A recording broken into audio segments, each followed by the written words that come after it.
kados niki napa niati nggih dawuhe Mu'ad bin Jabal niku ta'alu bina nu'min sa'atan. Dados Mu'ad bin Jabal teng riwayat Bukhari sering dawuh, ayo rene moro aku, ayo do iman bareng-bareng. Dados ngaji kados ngeten iki termasuk nambahi napa iman. Ya seorang lagi ya, kita tetap tiru keinginan Rasulullah sallallahu alaihi wasallam, wong mukmin ku salimus sadri napa? Salimus sadri. Sehingga niki tenan kula maklumatkan, kula niku hormat. Siapa saja yang memberi kontribusi pada agama ini saya hormat. Tapi kalau ngeritik bukan berarti kebencian, karena tadi ada sisi yang kita harus ngomong untuk menjaga kestabilan jalannya hadis syariah. Misalnya saya dengan Pak Yusuf Mansur hormat, saya dengan siapa saja, dengan Ustadz Abdus Somad, dengan UAS, saya hormat. Tapi ada sisi yang kita harus ngomong, karena banyak ustadz yang nggak terkenal tapi juga ikut memberi kontribusi agama ini. Makanya saya ngikuti yang tidak terkenal ini tak hormati, tapi semuanya kita hormati dari segi syiar memberi kontribusi. Kalau yang sedang tidak cocok ya dalam hal itu saja, fitilkal khoslah. Ingat-ingat apa fitilkal khoslah.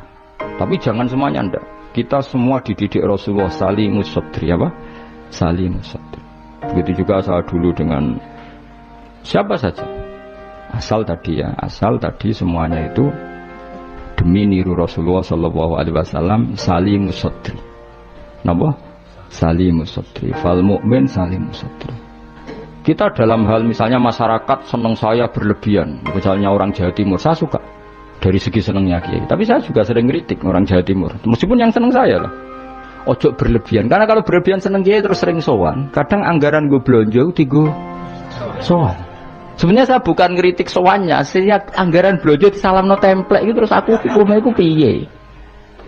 Nah, kadang ini tak takoki kan sowan aku rombongan bis tak takoki. Lho lari-lari mboten sekolah, mboten napa-napa Gus, yang penting sowan kiai. Lah bocah kok diajari. Lah ngono iku rombongane kadang 3 dino, berarti borote kok.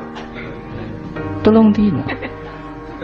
Jadi saya ngeritiknya itu dalam hal itu saja, tapi mahabbahnya kita seneng, tapi kaifiahnya kadang tidak cocok. Ini perlu dicatat. Jadi hanya seperti itu. Kalau jenengan ini seneng ngaji ya seneng, tapi itu sama tak kritik. Karena tadi wis gawa 3 perangkat kok gak paham. Wah, ini wis gawa kitab, gawa pulpen, gawa rekaman. Ini kan sudah mengalahkan ulama dulu. Karena ulama dulu tidak bawa. Tapi kok ilmunya jauh, ini ada apa ya? Ya jadi kalau suwon kita benana wa binal mukminin kudu aja ana khil wala taj'al fi qulubina ghillal lil ladzina amanu. Kulo hormat sama semua tokoh-tokoh hormat. Kulo sama acara-acara besar ki kulo hormat. Cuma tetap kita sebagai ahlul ilm mengingatkan ada orang yang berjuang tuh enggak terkenal, ada orang yang berjuang enggak dapat apa-apa. Kita harus ngomong supaya orang ini juga diapresiasi. Tapi yang syiar ya kita hormati karena agama ini butuh syiar. Terus sama tokoh-tokoh DPR itu ya keren. Ya banyak yang di saya sering ketemu saya ngaji. Tapi dalam hal yang kita tidak cocok yang ngeritik. Mereka mungkin yang ngeritik kita nggak apa-apa tapi hormat. Jadi eling-eling ya. Ini dawuh saya Imam Sa'roni. Saya nerangkan dalam konteks ilmu. Ini dawuh Imam Sa'roni. Kalau Nabi ngendikan laisa minna efitilkal khoslah. Bukan berarti dia menjadi murtad karena laisa.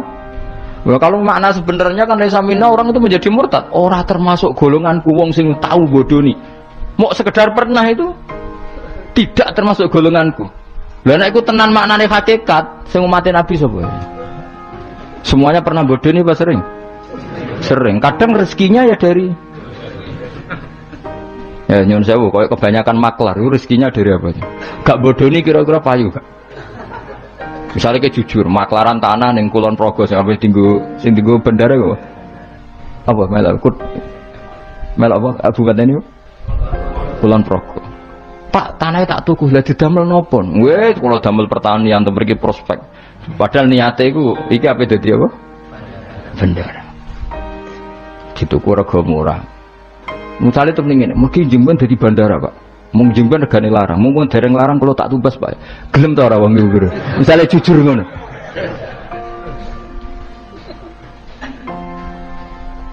Sale ana wong sponsor umroh.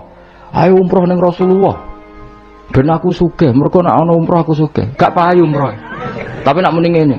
Wong kudu kangen Nabi, kangen Ka'bah. Wong ora kangen Nabi Ka'bah. Carane kangen yo umroh.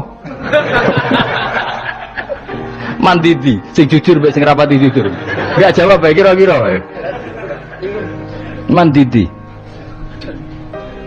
Mandidi.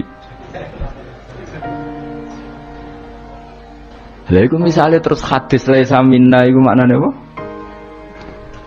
Tahqiq kabeh.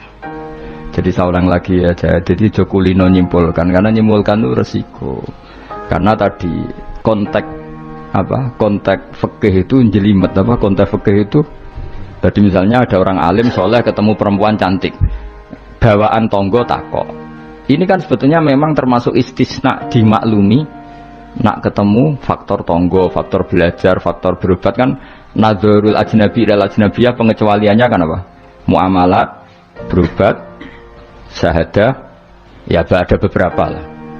Tapi terus nyimpul loh, oh ternyata jagoan wong ayu itu oleh. Dan justru wong alim nyaman nak jagongan wong ayu di depan umum.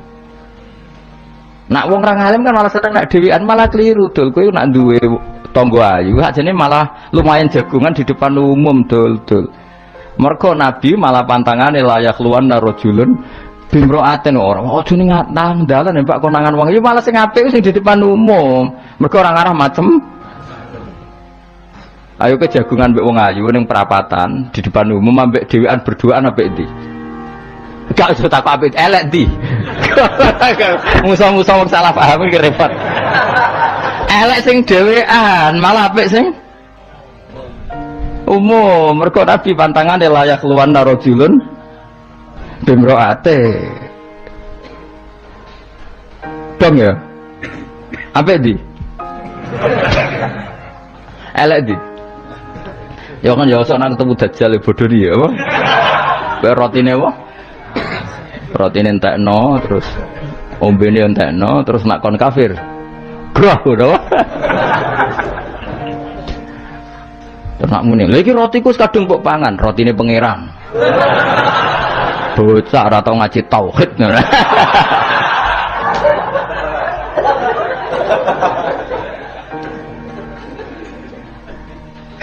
Ya jadi saya ulang lagi ya, jadi kita sama semua yang memberi kontribusi pada agama ini kita hormat. Cek terkenal, cek ora terkenal. Tapi dalam hal yang kita tidak cocok kita harus ngeritik, tapi jangan kebencian. Saya ulang lagi jangan. Karena kalau nggak ada ngeritik repot kayak tadi. Saya yang termaksa ngeritik wiridan. Mana ada orang soleh ngeritik wiridan? Tapi harus saya ingatkan sebagian wong eling pangeran itu sebenarnya eling nafsunya dia ngajukan proposal kepada Allah. Gayanya wiridan tapi sebenarnya ya itu tuh. Lah nek ini seneng Allah tenan dijak bakas halal haram kan suka. Mergo iku ketentuannya Allah Subhanahu. Malah kadang mending ngene ngaji halal haram ora penting, sementing ndonga. Mergo ndonga mukhul ibadah. Mendarane ngaji ora penting kok sarap. Ngaji kok ora penting. Jadi karena sama-sama berlebihan ini kita sebagai orang alim harus ngomong. Akhirnya kita proporsional. Yo ndonga ku sak kadare tetep di bawah ilmu. Saya ulang lagi di bawah ilmu. Jadi ngamane ndonga bar salat wapalane wakeh. Bareng takoki rukune salat yo sak kiai takoki. Kowe bar salat wiridamu akeh, bareng takoki rukune salat piro? Mikir tak warai 17. Ana sing darani 14, sing ilang apa? Mikir meneh. Padahal bersolat wiridane ya jadi sing ngitung pira 13 iku menjadikan tumakninah 4 sebagai paket sito. Jadi rukuk maat tumakninah, sujud tumakninah. Lah yang satu ngitung tumakninah itu menjadi rukun sendiri, maka ditambah 4 menjadi 17. Ada ulama mengatakan 18 karena mewajibkan niatul khurud minas sholat. Jadi sebelum assalamualaikum niat keluar dari sholat. Karena takutnya kalau nggak niat keluar dari sholat dia apa kenalan mbek pinggire. Assalamualaikum jenengan namine sinten kan repot. Ya ada lah mereka. Lho iso wae saking ya kuatire gawe grup. Jadi saking sering ini kenalan muni assalamualaikum niate iku kenalan. Jadi ada ulama mengatakan karena ketika takbir itu niatnya masuk sholat, maka ketika salam juga niatnya keluar dari sholat. Karena biar fair, karena ketika takbir niat masuk sholat. Karena kenapa? Yang bisa membedakan kalimat-kalimat thayyibah dengan yang lain adalah niat. Coba kita kaget sama orang, Allahu Akbar, Merapi saya metu apa gimbali. Kita kaget apa-apa ya bilang Allahu. Supaya membedakan kalimat Allahu Akbar untuk ta'ajub, untuk kagum dengan sholat, maka Allahu Akbar diniati. Begitu juga salam ini menjadi kalimat adat untuk kenalan gawe grup. Paham ya?